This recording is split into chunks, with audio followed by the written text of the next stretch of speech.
warahmatullahi wabarakatuh. Waalaikumsalam warahmatullahi wabarakatuh. Ya, apa kabar kalian? Sehat ya? Alhamdulillah. Nah, sebelum pembelajaran kita mulai, marilah terlebih dahulu kita berdoa. Berdoa dimulai.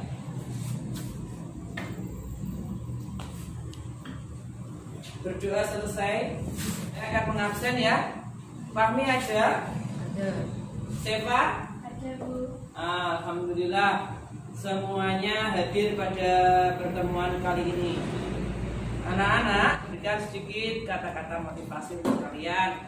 Ya, lakukan yang terbaik semua kesempatan yang kamu miliki. Jadi selagi kamu masih punya kesempatan, lakukan yang terbaik untuk bekal nanti kalian di hari selanjutnya.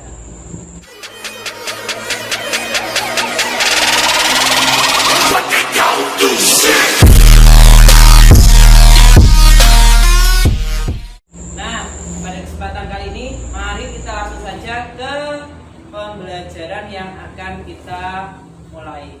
Pembelajaran kali ini akan kita mulai ya, yang akan kita pelajari tema 4 sehat penting, sistematika cara melihara kesehatan organ peredaran darah manusia, pembelajaran yang ketiga. Nah, selanjutnya marilah kita belajar ke pembelajaran yang selanjutnya. Pembelajaran kita kali ini ada pada mata pelajaran bahasa Indonesia, PKN dan IPS. Tujuan pembelajaran kita kali ini yang pertama dengan membaca teks pantun, siswa dapat menjelaskan isi pantun yang disajikan secara tertulis. Dengan mengamati video, siswa dapat membandingkan pola aktivitas ekonomi, sosial, dan budaya yang dipengaruhi oleh keadaan lingkungan antara masyarakat yang satu dengan yang lain. Nah, kita mau belajar pantun. Kemarin kalian sudah tahu tentang pantun. Pantun terdiri atas berapa baris? Berapa baris pantun? 4 baris. Ya, terdiri dari 4 baris, betul. Nah, pantun baris yang pertama dan kedua disebut apa? Sambiran. Sambiran. Baris ketiga dan keempat? Isi. Isi, betul. Nah, ini perhatikan saja dalam pantun. Mi, bisa kamu baca, Mi? Jalan-jalan dekat pohon, tampak indah hijau rumput. Pada Tuhan kita memohon sesuai ajaran yang kita anut. Bagus. Bentar. Begitu ya cara baca pantun. Jalan-jalan dekat pohon, tempat indah hijau rumput. Pada Tuhan kita memohon sesuai ajaran yang kita anut. Akhiran pada baris ke-1 dan ke-3 sama. Akhiran pada baris kedua dan keempat sama. Jadi pantun itu mempunyai sajak atau rima. Kalau yang ini contohnya bersajak ABAB. Baris pertama sama dengan yang ketiga, baris kedua sama dengan yang keempat. Ini yang dinamakan dengan pantun. Ini namanya pantun apa? Pantun? Pantun apa? Nah, sehat ya. Selanjutnya kita akan belajar lagi tentang amanat pantun. Dalam membuat pantun harus memperhatikan amanat atau pesan. Perhatikan pantun berikut. Siang-siang makan buah dondong, rasa takut melihat besarnya ular. Mari kita melakukan gotong royong agar pekerjaan cepat kelar. Apa amanat dari pantun tersebut? Apa amanatnya? Melakukan gotong royong agar pekerjaan cepat kelar. Melakukan gotong royong agar pekerjaan cepat kelar. Jadi pekerjaan kalau dilakukan secara bersama-sama itu akan cepat kelar. Kelar itu apa? Selesai ya. Nah, kita lihat lagi. Selanjutnya gotong royong. Ini contohnya gotong royong. Gotong royong di sekitar kita ya. Ini ada tetangga yang mau membangun rumah, kita ikut bergotong royong di sana. Gotong royong merupakan salah satu jenis tanggung jawab warga masyarakat. Gotong royong dapat diartikan sebagai bekerja bersama-sama, tolong menolong, bantu membantu dalam mengerjakan suatu pekerjaan. Ini contohnya gotong royong. Yang lainnya apa contohnya gotong royong selain ini? Membersihkan lingkungan. Membersihkan lingkungan. Membangun apa lagi? Jalan. Membangun jalan. Terus membangun masjid. Ya, itu contoh gotong royong. Gotong royong itu kita lakukan secara bersama-sama agar pekerjaan cepat selesai. Kita lihat yang selanjutnya, video berikut ya. Lihat dulu videonya.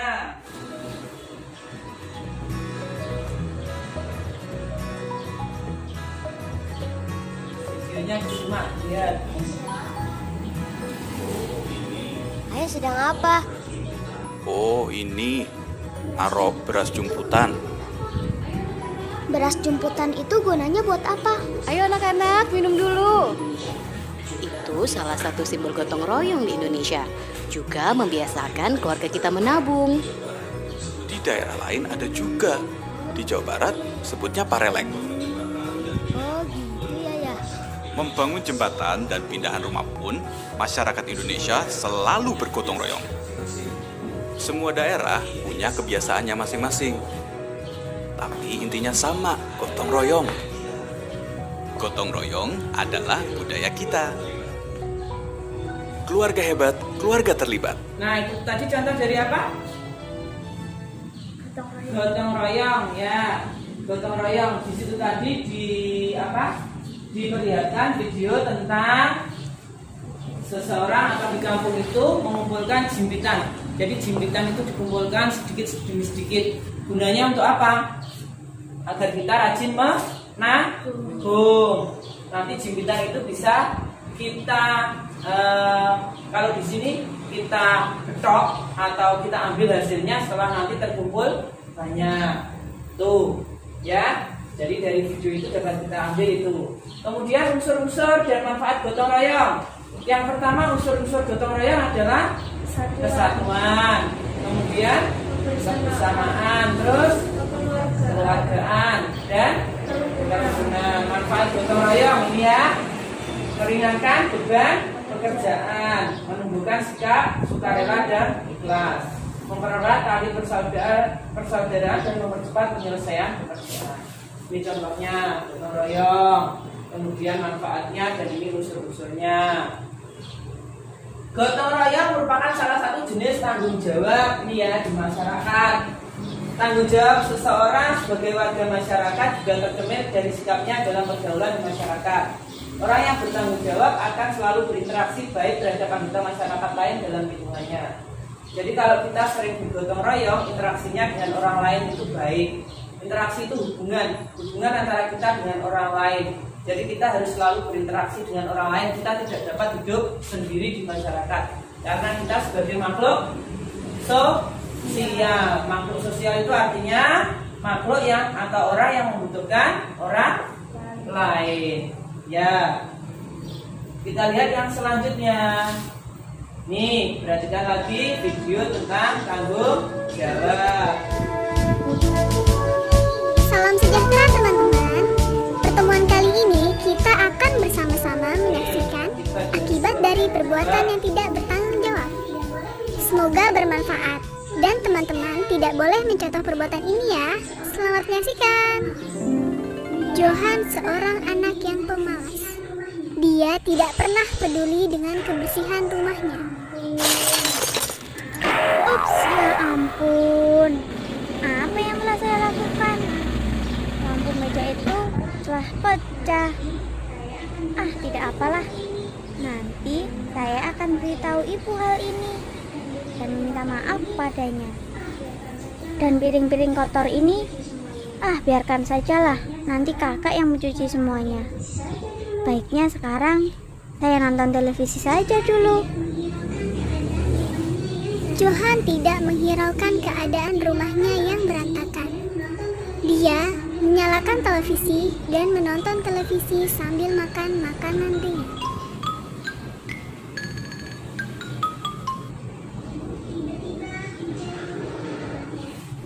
Tiba-tiba hujan turun dengan lebatnya, beserta sambaran petir.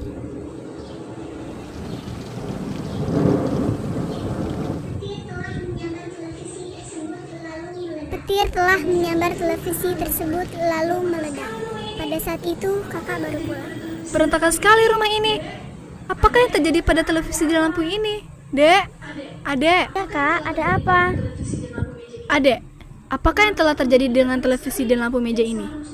Mengapa rumah ini berantakan sekali? Adek seharusnya lebih bertanggung jawab terhadap kebersihan rumah kita. Rumah adalah tempat tinggal kita. Kita perlu tinggal di tempat yang bersih dan teratur. Adek tidak boleh berbuat sesuka hati dan membuat berantakan rumah ini.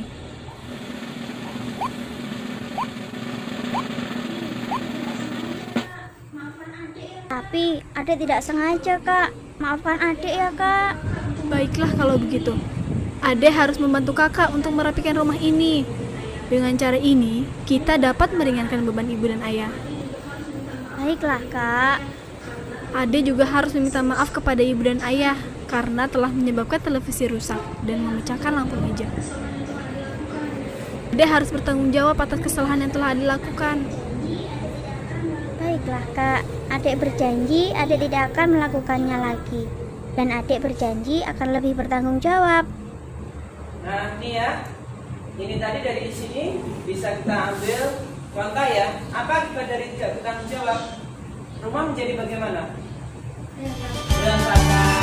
TV-nya disambar petir ya.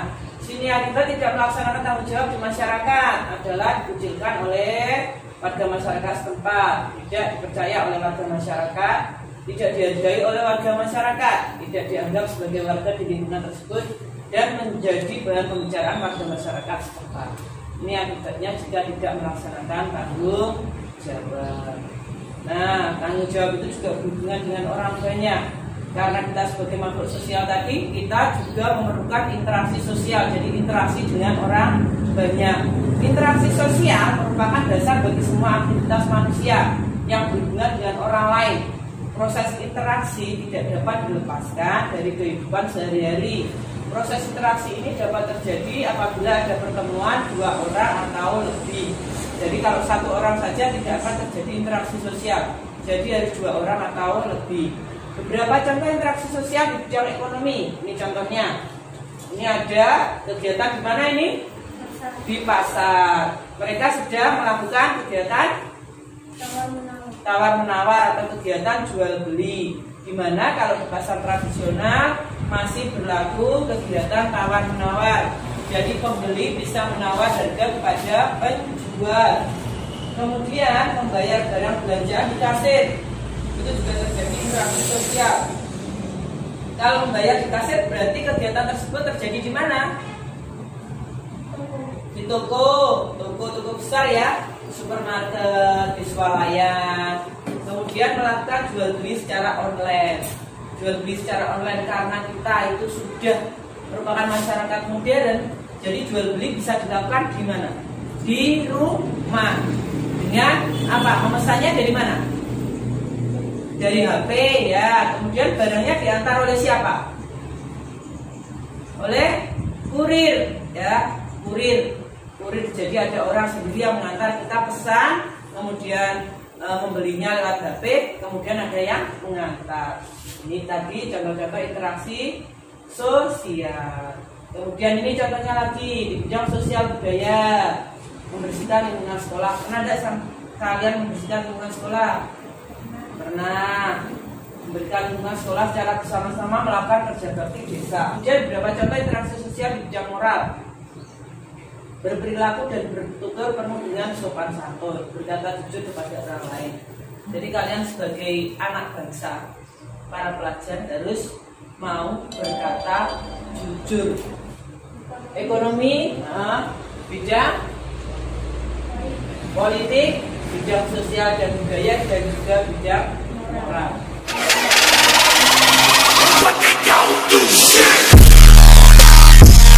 Apa saja yang sudah kita pelajari tadi? Gotong royong. Ya, terus apa selain gotong royong dan interaksi sosial? Ya. Selain itu juga ada, kita belajar tentang apa tadi? Tanggung jawab. Nah, bagaimana pembelajaran kali ini? Apakah kalian senang? Senang, alhamdulillah senang ya. Besok kalian bisa belajar ke PB yang pertama, yang subtema 2. Tetap di tema 4. Anak-anak, sebelum pembelajaran kita akhiri, marilah kita berdoa terlebih dahulu. Berdoa mulai, berdoa selesai. Terima kasih telah mengikuti pelajaran kali ini ya. Semoga kita tetap sehat selama masa pandemi, tetap jaga kesehatan kalian, minum banyak vitamin. Sampai di sini pembelajaran kali ini saya akhiri. Wassalamualaikum warahmatullahi wabarakatuh. Terima kasih.